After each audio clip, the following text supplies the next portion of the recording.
You're listening to the Building and Branding Podcast, brought to you by Virtual Vision. I'm your host, Amanda Stichter. On this show, I sit down with experts in the restoration and home services industry to hear their stories of how they built their businesses to succeed and stand out. Our conversations will uncover the challenges they've faced, the strategies they've employed, and the pivotal moments that defined their paths.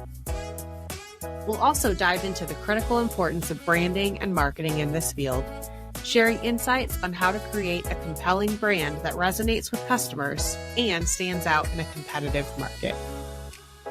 Join us as we blend practical advice with inspiring real-life stories, providing you the tools and motivation to craft precision and build a lasting brand. Welcome to Building and Branding. Let's get started.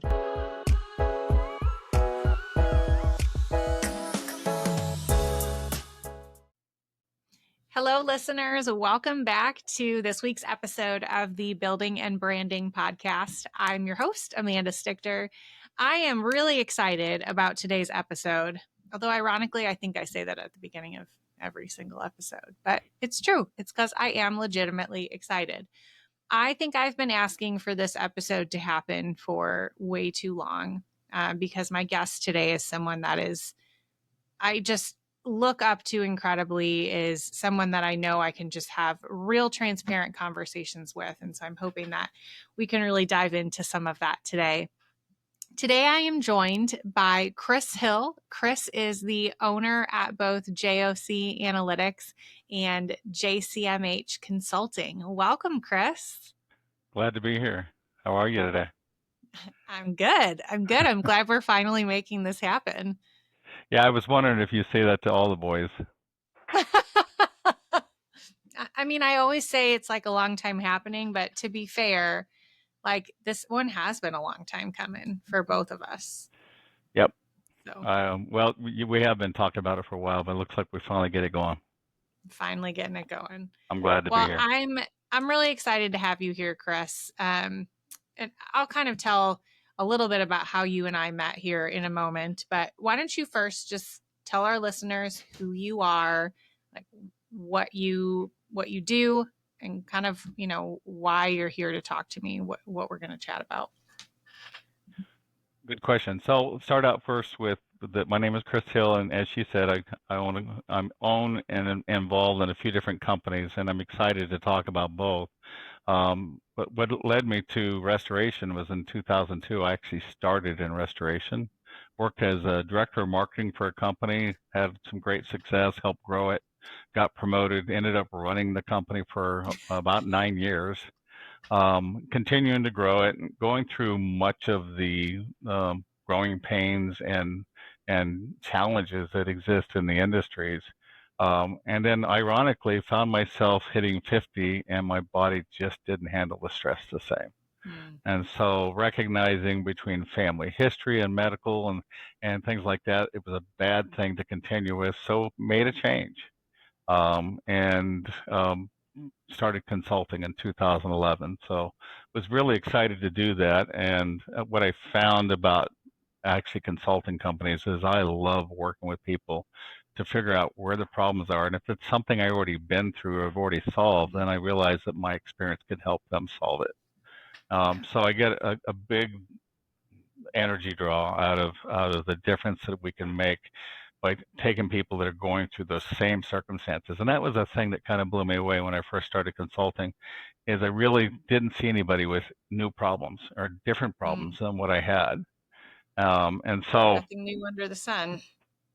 And the difference we were from the standpoint of what we started is we weren't just looking to do top-down consulting and say, hey, let's look at your financials, let's look at your organization, tell you how to change. It was really as much about what projects are you trying to get done? What simple things are you looking to accomplish that you don't know how to do that maybe you need my help with? And so that was our concept, is to go do project-based consulting by the hour and help people with whatever they need. And so I remember I had one client in Hawaii that we worked 2 hours for, and that's all he needed. Wow. And the other companies hire me like a full-on restoration consultant saying, hey, soup to nuts, I want help on everything. So that's the other thing that's tremendously fun about what we do, is that no two clients are the same. No day is the same. Mm-hmm. Every day is we're going to be taking on new challenges. And so the other thing I got known for, and it was kind of interesting, is that I was known for becoming the behavior guy. What I mean by that is everybody is buying these softwares and they buy technology and they really want it to give them great results. But what we found is my camera's about to fall. Oh. What we found as I slam my desk is that people that didn't have the behaviors in place within their organization that would allow them to have trustworthy data. And so immediately I began building systems and processes and actually rolling up my sleeves with their staff and teaching them what are the consistent behaviors that you must do every day in order to have great results in the way of your data and your information. Yeah. So as I make the distinction of, hey, what's different about JCMH Consulting versus every other consulting company out there, and even though I'm not an expert on all those other companies, there isn't too many people that really approach things from a standpoint of being in the trenches and really understanding that behavior. So that was a big difference, and so it's kind of interesting to work through that and find our sweet spot to how we were going to best serve people. And that's what we did is we set this out to serve people, to help people in their greatest time of need. And to me, there's probably nothing more important to me. And Amanda, you and I have had these conversations, Yes, we have. just you and I personally, to where you can kind of see how much I really like digging deep and getting meaningful, and feeling that that intensity of how much you care. And to me, that's what moves me. And of course, Absolutely. somewhere along the line, in 2018, we created an analytic company called JOC Analytics, and we began actually even solving greater problems for people. Is not only were they not having the ability to see their data in a very good, easy way, we now have a tool that gives it to them. And the irony of it is as much as people love that tool, immediately it puts a magnifying glass maybe on how bad their data is, and it turns them right back to, hey, can you help us fix this and get our data better? And Yeah. so everything kind of comes full circle. Yeah, absolutely. So, The first time I met you, gosh, how many years ago was it now? Maybe three, maybe yeah, 3 years maybe ago. 3. Met you in passing, like knew who you were, and then at all future shows, like I was like, oh yeah, that's Chris, the analytics guy. But you were always so kind, and I remember thinking like it was not hard to strike up a conversation with you. Imagine that. For our listeners, I did tell Chris coming on here, I said, I know you really struggle to talk, so this is going to be a hard episode. But I didn't really get to know you until I would say at a more in-depth level, realistically, like just over the past year. And I quickly learned something about you. There was no hiding how you were actually doing with Chris. Like, there was no fake it till you make it. You like walk in and Chris would be like, you could call me out on exactly how I was feeling almost at all times. And that was stunning to me. And you have, done a lot of studies and looked into, face reading and all the things that you have taught me are just won't even scratch the surface of what we're going to talk about today on the podcast. But there was something different about you. And I like that you said that in your intro. That really set you apart. And that was the fact that you were the person who was willing to get into the trenches of sometimes even the yuck conversations of like, okay, great. Glad business is so good. But how are things really going? Whether that's personal or so much so, I feel like I would be remiss if I didn't say this. In fact, I think I told you this the last time I saw you at a show, but I had been asking to meet with you for a few weeks because you've always you shoot straight with me. And I appreciate that about you. But I think subconsciously I was kind of avoiding that conversation even after asking you to meet because I was like, there's no hiding this from Chris. Like, he's going to know exactly how I'm feeling and he's probably going to make me cry and, what have you. And we finally had the conversation and I felt 10 times better. But I remember you being like, are you actually going to talk to me? Because you keep saying you on top, but then we're not. And I don't say that to like scare someone away from conversations, but like that is how valuable my conversations with you have been in my career and even just my personal development over the last year. You have been someone who is more concerned about my health as a person than making sure I don't even know how to I never talk to you and go, yeah, the first thing you're worried about is your business. The first thing you're worried about is just being like, you're real. You're in the trenches with someone and you use your experiences to teach them. And I love that about you. And so that's why I'm so excited about today's conversation. I appreciate that. It's personal, and people, they don't hire a consultant just to have them tell them how great everything is. Yeah. Generally speaking, they hire the consultant to tell them the things that maybe they already know, but they don't want to face. Right. Uh, and so it's kind of interesting because in consulting, the first question I ask any client, even though they've signed my agreements and things like that, is are you willing to give me permission to be Mm. brutally honest with you? Mm. And there's two reasons that I ask that. One, because I really need to be able to be brutally honest.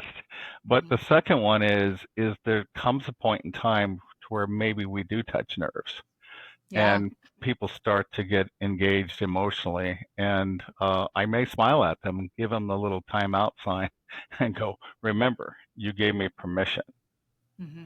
That you didn't hire me to come over here and just pat you on the backside and say, everything's great. Okay. Right. And Right. so sometimes the only way we grow as humans is to face tough things. And I have the type of personality where I'm willing to sit in there with you in those Yeah. tough things and really talk about it. But Yeah. but when I talk about it, it's not talking down. It's quite frankly, you mentioned would I make you cry? Most of the time I'm crying uh, This is because true. because I can relate. I've been there. Yeah. I've felt it. And I know what it's like. And it's okay to have passion. It's okay to have emotion. That's part of Yeah. what fuels us and makes us better. Yeah. And so I appreciate that you had hesitation because some people say, "Oh, you're intimidating," because and I remember asking them, "Well, why am I intimidating?" And they said, "Well, you say what's on your mind, and you look at me directly in my eyes, and you're right. I am in tune to who I sit with. I enjoy You are. being there for people in that way. Mm-hmm. And ultimately, if they're not good here, they won't be good for anything." Yeah. And so to me, I know for myself is the order to be the best version of me, I've got to have balance in place and I've got to protect my mental health. And I got to, even though I'm stressing and I'm pushing myself, there's things that will take its toll on me. And believe it or not, most humans around you will know it. Mm-hmm. That's very true. We all can feel like we can hide behind the mask of like, I'm fine, it's fine, everything's fine. But at the end of the day, most people that are paying any bit of attention can sense when something's actually not okay. Sure. So to me, it's when you can get real, we can get something Mm-hmm. done. Absolutely. Absolutely. Diving into that a little bit, one of the most real things that I will always remember you saying to me, Uh-oh. um, uh-oh. And you've said it time and time again. You even like in your little introduction of yourself, uh, uh, gave a hint at it, I think, but you've said a phrase and it has always stuck with me, always. And that's you're writing checks your body can't cash when you're talking about health as a leader and just mental health in general. Can you expand upon that a little bit? Yeah, it's kind of interesting. I was raised by a father that said, you don't miss work. No matter how sick you are, you don't miss work. And so you put on your game face, you get up and you do it.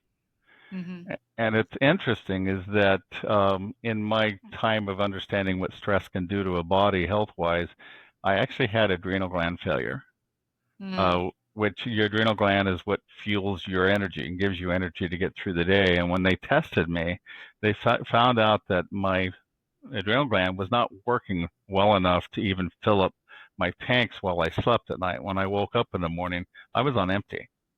Mm. And my doctor literally said to me, I don't know how you're doing what you're doing because you shouldn't have the energy to get out of bed. But I That's still got up incredible. every day and just did it because Yeah. that's what I was taught to do all my life.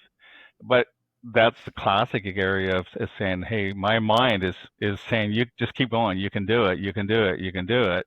But Mm-hmm. I began to have clinical results that said, stop. You It's can't not do it working. anymore. It's Yeah. not. And you think that, hey, I'm just going to keep doing it. That's what I do. But at some point, I was fortunate that I was able to interrupt this pattern before I had a stroke or had a heart attack or something that could have been devastating to me. Mm. And so to me, I think that's what happens for most of us is we know people are depending on us, that employees and staff are doing it, customers, and so you just get up every day and you give it your best, but Mm-hmm. you don't realize sometimes how it slowly takes that toll on you. Yeah. And you just want to. Your desire is greater than maybe what you do, and so you start to realize that maybe I need to pay more attention to those things, and that's why I always suggest to everybody I work with is you got to make sure that you're paying attention to that health. You got to Mm-hmm. feed that health, and some of it is might be just take a 3-day weekend every once in a while. Yeah. Recharge your batteries. Do don't do work while you do it. Go spend time with Mm-hmm. your family. Is Mm-hmm. those are the things that will allow you to come back to work and be re-energized. Yeah. And so How do it's you think, go ahead. obviously there's a conversation a lot about the idea of balance in leadership. And I do think that balance has to be there, much like what you're saying. Sometimes that looks like I'm going to take a 3-day weekend and recharge so that I can come back charged. But I think there are also times in leadership where it feels like you have no other option than just to charge through and push through and make it happen. If someone said to you, like, I'm in a season where I just have to push through, like, there's no opportunity for me to find that balance or um, take a 3-day weekend, or I think whether it's realistic or not, we've all found ourselves saying that at one point or another. I can't do that. I just got to push through. I put my head down and do it. What do you say to someone who says that in response to you? Like, it isn't in reality, can you actually just push through? Or, I mean, your body's going to stop at some point, but how do you Yeah, stop? I think there's times that it is a situation where it's suck it up, Buttercup. You just got to keep going, you know. Mm-hmm. And you realize that you don't really have the option. But there's also kind of I think marathoners talk about this. There's a point in their running where all of a sudden they just, even though they think they're exhausted, they just become re-energized.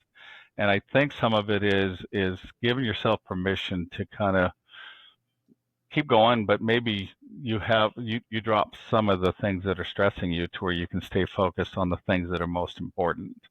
And Sure. so I kind of look at that as, how do I reconcile within myself to make sure that the things I need to keep going on aren't going to take all of my energy, and what things can I let go, or Mm-hmm. maybe what things can I hand off to somebody else. Mm-hmm. And that's how you stay in that moment until you get to the point that you can have that recharge. And Yeah. and I think we've all been there, and it's a fine line. I think it's tough to know specifically when's too much and when's not. Sometimes for some of us, it takes a health event for us to kind of Yeah. go, oops, I got to pay closer attention. Yeah. The people around you, if you ask them, they'll tell you. I can remember when I was going through that, although I thought everything was amazing, I found out later from family members that said, yeah, you were sitting in that chair, but you just weren't there. And it's like, Mm. huh. So again, everybody else around me knew what was going on. I didn't, because in my head, I'm in denial that, oh, I can just Yeah. keep doing it. I'm just going to keep giving more. I'm just going to keep giving more. So if you are in a situation where you can't take that spell, figure out how you can begin to reconcile the things that are most important. and then focus on those. I equate it to plate spinning. Sometimes we can't keep them all spinning, so make sure you keep the main thing spinning. Yeah. Keep But first things first. you might also ask, one of the greatest trait a leader can have is to figure out how they can delegate and bring other people into what I'm amazed at how often people underestimate the people around them. And if they begin to actually bring those people in, you'll be amazed at how often people will rise to the surface and help. Absolutely. And so I think that's probably a trait that a leader could look at as well, is, am I trying to do it all myself? Is there other people in our company or around me that can help? I want to stay there for a second. But before we do that, we're gonna take a quick break so we can just hear from our sponsors, and then we'll come back and dive into that topic of leadership and the people around you. Hey, it's Amanda. Real quick, I want to talk about something that I see all the time in our industry: good companies getting burned by bad marketing. At Virtual Vision Digital Marketing, we do things differently. We're a one-stop shop for restoration and home service businesses, helping you with everything from custom website development and SEO to paid ad campaigns, social media management, and ROI tracking that goes down to the penny. We get it. Most of our clients have been promised the moon before, but that's not us. No fluff, no smoke and mirrors, just real, transparent results you can measure from a partner you can trust. And we really do want to be your marketing partner, not just another vendor. So if you're ready to stop guessing and start growing, let's talk. Simply head to virtualvision.com and schedule a demo and let us show you what real results and working with a trusted partner looks like. Attention restoration business owners. Are you drowning in spreadsheets and reports trying to make sense of all the data your business generates every day? Well, it's time to turn that data chaos into clarity with our newest sponsor, JOC Analytics. JOC Analytics specializes in transforming your data into easy-to-use, customized business intelligence reports. Imagine having all the insights you need right at your fingertips to optimize your operations and drive your business forward. No more hours are spent piecing together endless spreadsheets. JOC Analytics does the heavy lifting for you. Their tool, PowerView, seamlessly integrates with popular platforms like Dash, PSA, Restoration Manager, JobDocs, and BuilderTrend. It pulls in your data, whether through open APIs, direct database connections, or simple exports. The result? A powerful, tailored business intelligence solution that puts you back in control of your time and your business. Don't let your data go to waste. Partner with JOC Analytics and start powering your business decisions with insights that matter. Visit jocanalytics.com and discover how to reclaim your time and your sanity. Discover the power of your data. All right, listeners, we are back talking again today with Chris Hill, JOC Analytics, JCMH Consulting. We were diving a little bit into the health and balance of being a leader. And right before the break, Chris, you said some like gold nugget items about developing leaders and recognizing the people that are around you. I feel like, especially not even just in the restoration industry, but there's a growing conversation around leaders and leadership and what makes a good leader. In fact, I was just kind of mulling it over this week because I think there's often this, going back to the balance piece, there's a misconception that a good leader is a busy leader, or a good leader is someone who has everyone serving them. But realistically, when I look at the people in my life that I identify as good leaders and I look up to, the first thing is that they're available. The second thing is they're more focused on serving their team than they are on their team serving them. And you kind of talked about that as leaders, like the power of looking at the people that are around you. So I want to sit here in this topic of leadership quick and dive into it. Tell me your thoughts on leadership. You can dive into this, what you were saying before, or, kind of piggyback off that. Well, leadership is my absolute favorite subject. What? I mean, to me, when I'm talking about when I consult people on a broad array of things, to me, the leadership is the one that I get the most passionate about. And quite frankly, in business, it's probably the biggest deficiency I see in any company. Okay, I can relate any challenge they're having to leadership. And I always say that there's never an absence of leadership. It's just, is it the kind we want? Okay, That's powerful. So we're always leading. Just, are we leading the way we should? And that's one of my favorite questions to ask a subordinate leader is when I see them show up in a certain way, I'll ask them, I say, do you think of yourself as a leader? And I'm always amazed at how often they, after thinking about it, they realize, oh, I guess I am. And I'll say, so based on how you showed up, was it the kind of leadership you want? And so to me, gaining awareness on how we show up and versus maybe how we want to show up is key. But in leading other people, I love what you said. To me, servant leadership is the center of my existence from a standpoint that when I had a team of people around me, to me, I served them. They weren't there to serve me. I was there to serve them. And so I look at it as much as so many times you see a leader as being the person that's charging and leading and doing all these great things. Some of your best leaders are the ones that know how to get and support their people to do those things and be the best at it. So to me, that's the place I love to operate from, is that when I can have people that are wanting to grow, that are willing to accept challenges and coaching, and then figure out how do I stay ahead of them, figure out how I serve them so that they can have incredible performance. And so to me, servant leadership is the most powerful form of leadership that I've seen when I watch people and when I watch companies. And oftentimes you may have to be the one that carries the torch, and some leaders think it's weak to admit maybe I can't do it all, or to feel like you need to hand it off. But I actually would say that's more of a strength than a weakness. Is actually being able to know when maybe somebody else may be better at doing something, or being able to do things when you aren't able to. So it's always about making distinctions and being aware of that. Do you think, because often, obviously, and the type of leadership, again, that I'm looking at, especially in our conversations that you and I have had, is, kind of like high level leadership of a company. And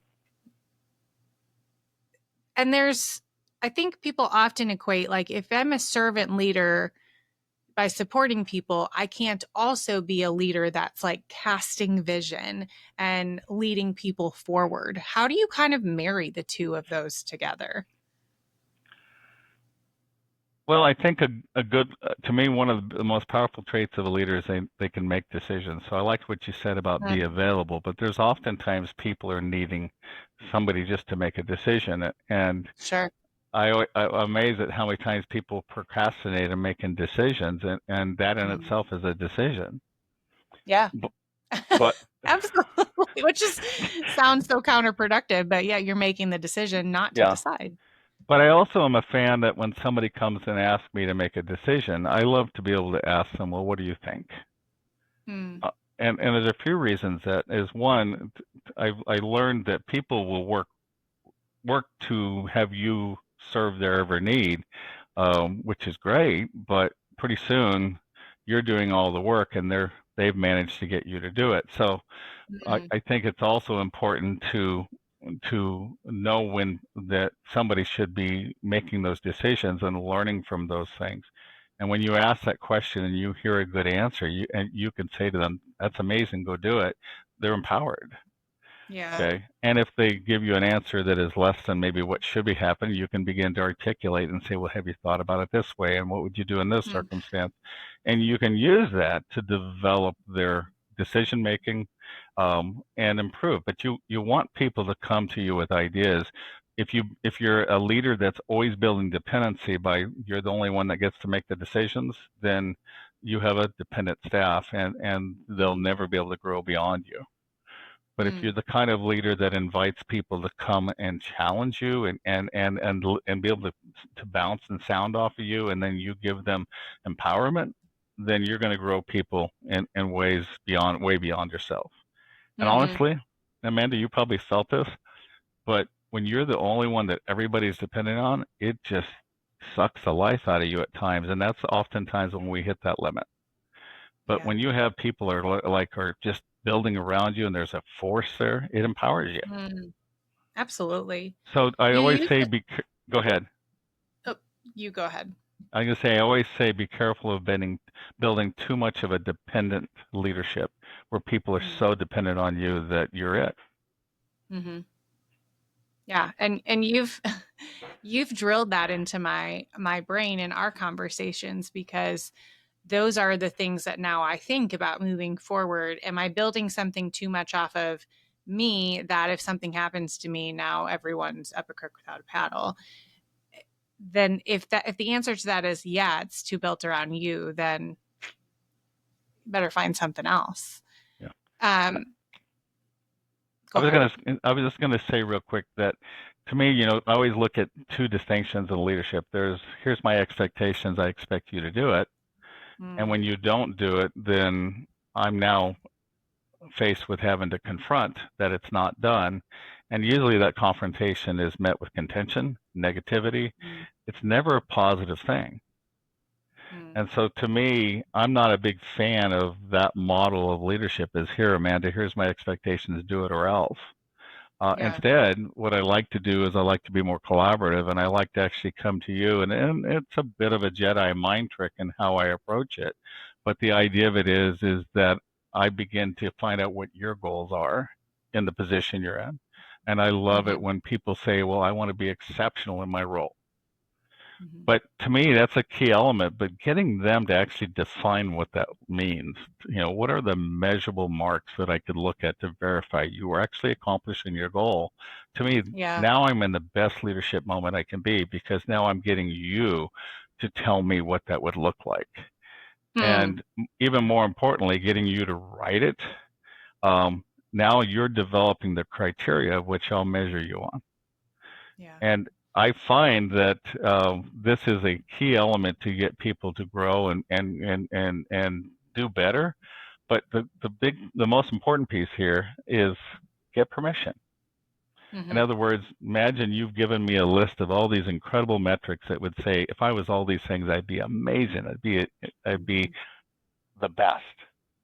Okay. And then at that point, I would say, would you give me permission to help you accomplish that?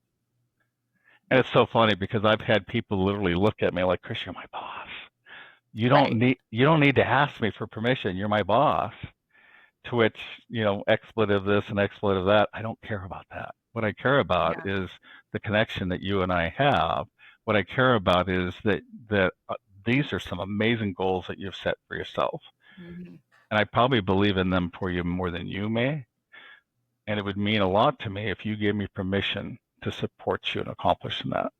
And what's interesting about this dynamic is that in this scenario, once you've given me permission, I've completely reversed why most leaders fail.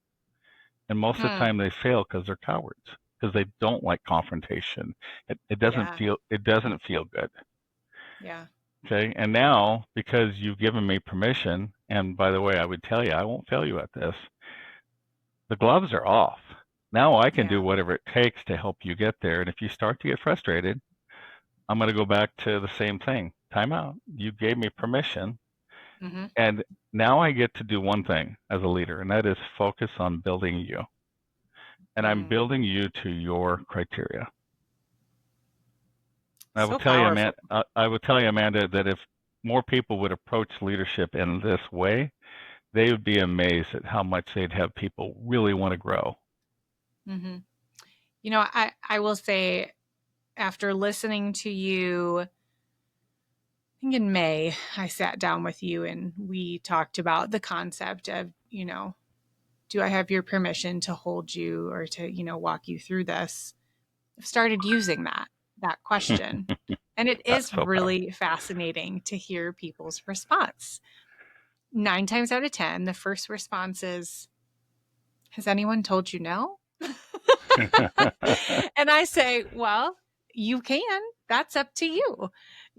And amazing what different conversations can happen as a result of that question, because it's not setting the expectation and saying or else, but let's work together in this, Yeah. you know. And and I told you it was a Jedi mind trick because in my mind I already have the list. Yeah. I already know what that list should look like, and it's my job as a leader to help you write it down. But getting you to be the one to write it down is a key element to it. And I'm amazed at how often when I circle back and I ask people, "How'd you feel about our meeting?" They said empowered. That's the number one word I hear is I feel empowered. Mm. And so all Yeah. of a sudden, they have more of a accountability to their own goals because they Yeah. create them, they set them. Yeah. Which actually leads into the other thing that I was going to say with this of, I saw a book that used the tagline, how to lead when you lack authority. And it was about, leaders that aren't necessarily the decision makers, but still have roles of influence within their teams. This doesn't even have to just be like workplace mentality, right? Like you could apply this in so many other places. And I think that this really kind of like digs into that concept a little bit, because you're giving them authority in some sense to do that, then to make the decisions. It might not be on the like tactical decisions that they think that they should be making decisions on, but you are giving them the authority to decide if that someday they can have the ability and the trustworthiness to grow and take those on by how they handle this. Absolutely. I don't know. I just really liked, literally just been processing that phrase of how to lead when you lack authority. And I was like, man, I think we just assume leadership has to mean you have authority, you have decision making power. But like you said at the beginning, you're leading no matter what. How are you actually leading? Yeah. And you're making that decision. Yeah. Sometimes leadership is just the effort and the attitude. And to me, everybody, to me, I'll take it differently. Leadership begins right here. They say charity begins at home. I say leadership begins right here. And Yeah. if you can't lead yourself, then you can't lead anybody else. And so oftentimes, even though, and we all have leaders in our lives, but somebody ultimately could be in charge of us. But to me, if you're from your own discipline and your own efforts and your own focus and your own goals, you're giving it your best and you're working to be the best version of yourself. That in itself affects those around you, and it is leadership because they're seeing somebody else do it. It gives them a reason maybe to do it. Yeah. And so to me, it's infectious. Yeah. It's true. I mean, I think there's this, it's really a heart issue. How you approach leadership displays kind of the condition of your heart. If you're not willing to work through your own mess first, because we all have our own messes. No one is immune to that. We've all got our junk. But in order to help other people through their junk, you have to be willing to work through yours with yourself first. Yep. And that's probably one of the toughest things. When people ask me, what is the hardest thing about leadership to you? And I said, to believing in people more than they believe themselves. When I see somebody choose purposely to fail themselves, either subconsciously or consciously, when I see people just give up, it crushes me because I want for them and I believe in them. And that's probably why you when you talk with me, that's such great conversations, is because to me, I'm all in. It's like, and to me, I don't like to watch people sell out on themselves. and sell them so short of what's potentially there. I want them to reach for the stars. Yeah. Okay. And so to me, at the heart of things, that's where my leadership is. It's always being about somebody. And when I used to travel, I would say to the staff, I'd say, some consultants come to town and you're going to hear a lot of things in here that I promise you won't agree with me on, and it's okay. Mm-hmm. I said, but you need to understand that I will not for a second forsake your potential. I'm about your potential. So if you see me saying things and you're frustrated by it and you don't know how to get there, it's okay. But you need to know that I will never forsake your potential here. To me, I'm 100% about where you can be, where you can grow to. And I ask them all, do I have your permission to operate from that place? Yeah. And it changes things. It begins to have them understand that, okay, maybe this person is pushing me, maybe this person is driving me, but they care and They're they on the care right about track. my potential. Yeah. And I think that changes the interaction. I shouldn't say I think it. I know it does. I know it changes the interaction when people do get how much you care about them and where your focus is. All of a sudden, we can talk about tougher conversations. Yeah. And I can say that that's true because of our relationship. I mean, we obviously started just as like colleagues who knew each other. And because of the way that you ended up approaching our conversations, you've truly become one of my biggest confidants in moments where I need someone to talk to. Well, I'll let you in on And a I little. value that more than I can even describe. I'll let you in on a little secret. When I met you, I was so impressed with you, and I saw so much potential in you that to me, I was very attracted to say that's somebody that I would like to have a connection with. And so to me, I love it when I find somebody and I identify that they're hungry and they want more and they want to be the best version of themselves. That's a very positive thing. So there's no secret to me as to why we have our connection. Well, I very much appreciate it. And I mean, we don't get to talk as much as I would like to, which you are usually quick to point out is usually because I'm too busy. I'll admit it. It's true. But I've always appreciated, and I'm going to circle back all the way to the beginning of something you said at the beginning of in your introduction. You said you are the behavior guy. You're the guy that talks about consistent behaviors. And Chris, in the time that I've known you, you've been nothing but consistent in the way that you approach people and leadership and consulting, always for the betterment of that person. And gosh, that just makes you in what you do so incredibly valuable and so incredibly appreciated. I appreciate that. What's interesting is I remember one day having the epiphany that what I do isn't always about who I am.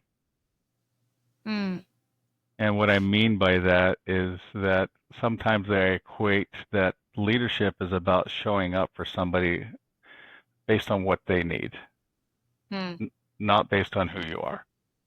Yeah. And so to me, if I'm truly going to reflect well on somebody and be a good sounding board, oftentimes I need to show up as who they need me to be, not necessarily who I am. And so I equate, it's almost like being on Broadway, and tonight I'm playing the part of, and sometimes as a leader, I would say to anybody that leads, you have to understand that you just, as great as it would be to say, well, I just get to be Chris Hill and everybody has to follow based on how I lead and that's it. I said, it doesn't work. If you have 10 people, you probably have 10 styles of leadership that you have to do. And it takes some energy, but the better you can get at really looking at the situation and say, what does this person need from me right now? How do I need to show up in such a way that would best serve them? And sometimes it is a soft touch and a gentle words. And other times it might be, suck it up, Buttercup, you can do it. Yeah. And the point of it is, and I always used to love it. One of my favorite things to do with people was sometimes look at them and smile and saying, I believe in you. I know you'll get this Mm. done. This I'm is sure you've after done they've told me 10 reasons why they can't get it done. And then they go do it. And so that. that's what I'm saying is that, um, and I have to say this piece, guys. One of the reasons that I worked so hard to develop tools for my mental health when leading, especially when I was struggling, is I began to find the entertainment of dealing with humans.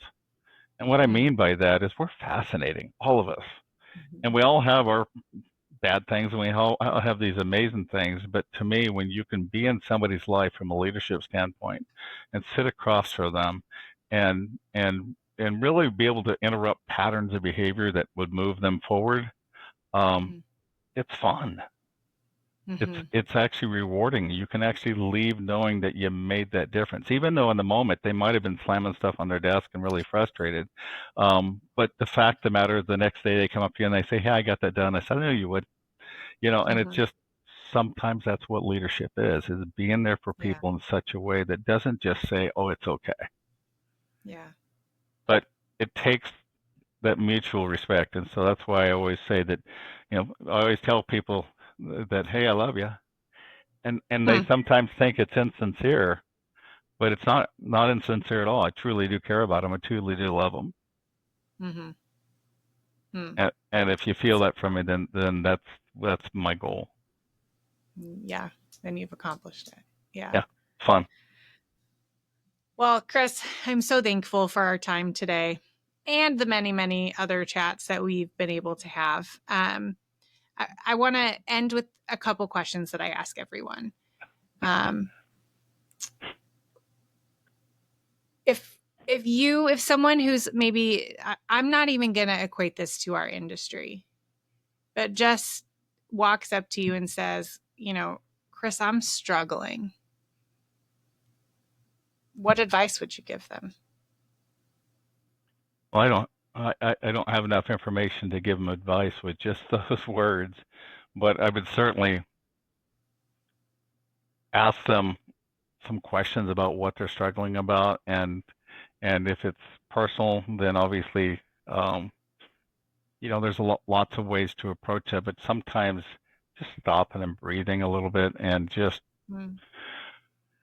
really kind of begin to see things for what they are. Are we manifesting a lot of the pressure on ourselves and that's why we're struggling, or is it real? I mean, is it other people and other Mm-hmm. struggles? And so it's it's a very wide question for me to answer what I would say to them, but um, sometimes it might be just as, what can I do to help?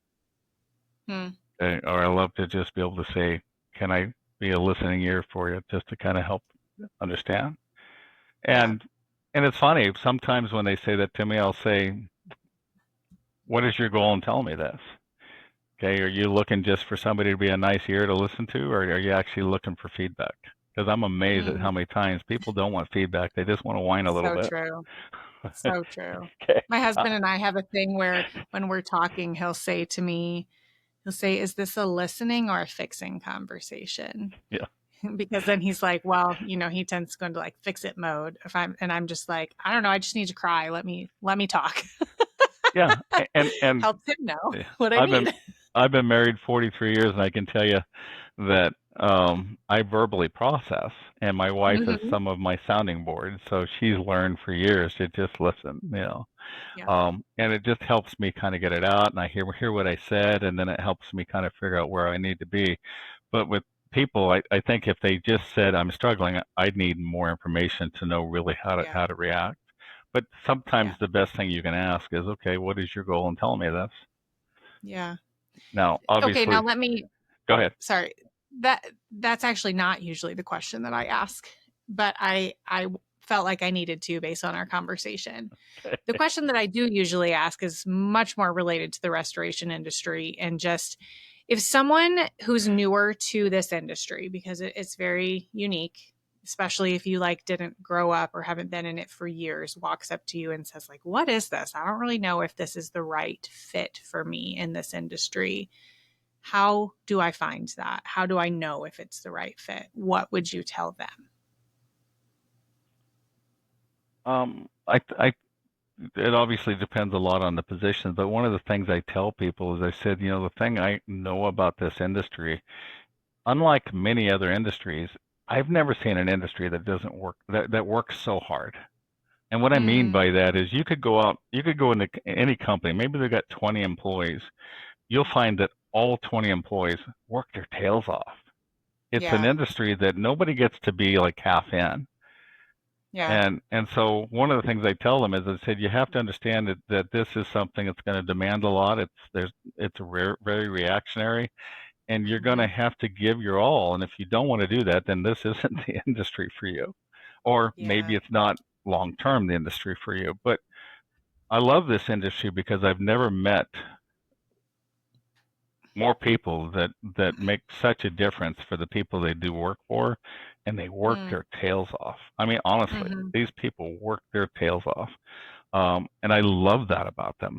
It is so exciting to be able to go see these people and know the difference they make, and I Yeah. never have to question that. So I always tell people, if you want to know if this fits you, do you like working hard? Okay, Yeah. do you like making the difference? Do you like helping people in their greatest time of need? Because Hmm. that's what we do. That's what That's we what we do. do. Is these people have had their lives displaced, and we're at times the one solid factor that brings them back. Okay, Yeah. fix it. We always said fix the customer, then fix the house. Mm, Okay, and so to mhm. me, um, are you built in such a way where that means something to you? Yeah. You know, Absolutely. yeah. Man, So that's good. to me, I think that would be the greatest thing to kind of figure out: is this where I need to be? Am I in the right place? Yeah. Hmm. Oh, I feel like we could talk forever. So grateful. Chris, if someone would want to reach out to you, and man, I would encourage anyone listening. Um, Chris is a powerful mentor, a powerful consultant. You will not regret any time with him. He will push you out of your comfort zones, but all for good things. Chris, I'll how ask can people permission reach first, out? though. Yeah, he will ask you permission. What's a good way for people to get in touch with you? Um, well, probably the simplest way is either our website. So it's jcmhconsulting.com is a great site that gives you all of our contact information. jocanalytics.com if you want to look at the analytic tool. There's a great little demo video on there, or if you'd like to schedule a demo. And quite frankly, guys, if anybody wants to reach out to me, my emails are on both those sites. Email us. I Mhm. love to be able to have a conversation. I give an hour free consultation. Oftentimes it might be 2 hours if somebody wants to just kick tires What? with me. Yeah, I mean, to me, it's like, um, again, this is how I serve. There are people that call and they don't ever become a client, but I'll say, call me anytime. Um, Mhm. and because to me, this is not about the money or anything else. It's about how we serve and the difference Yeah. that can be made. And so if you want to call and talk to me, if you want to get on a Zoom meeting and go through things and have me kick tires with you, I'm happy to do that. If we happen to want to Mm. do business together, awesome. If not, it's okay. Yeah. So Well, I appreciate it. phone numbers, my cell, I'll just give it here, 530-624-3500. I will say best to email or text because I may be on a call. But if you get my voicemail, I will call you back. But You will. You're always true to that. yeah, well, you mentioned that no problem getting me talking. I'm a twin, and I have a twin sister who walked early, and I didn't, but I talked early, and I haven't shut up yet. So Why am I not surprised yeah, at all? yeah. Well, So Chris, I'm so thankful for our time here today. Listeners, thank you again for diving into another episode of the Building and Branding podcast. Man, these are the episodes that truly, like you said, Chris, leave me feeling empowered. And I hope that you, as listeners, feel this way as well. So thanks for joining us. We'll hope to see you again soon. thanks, everybody. That's a wrap on another episode of the Building and Branding podcast. I sincerely hope that you enjoyed this conversation and got some valuable insights to take with you. While you're at it, if you liked this episode, don't forget to subscribe on your favorite podcast platform so that you never miss another episode. You can subscribe on YouTube, Spotify, Apple Podcasts, or wherever you like to listen. And if you want to learn more about the show or suggest a guest for a future episode, you can head to buildandbrandpodcast.com. That's buildandbrandpodcast.com. Until next time, keep building, keep branding, and I'll catch you soon.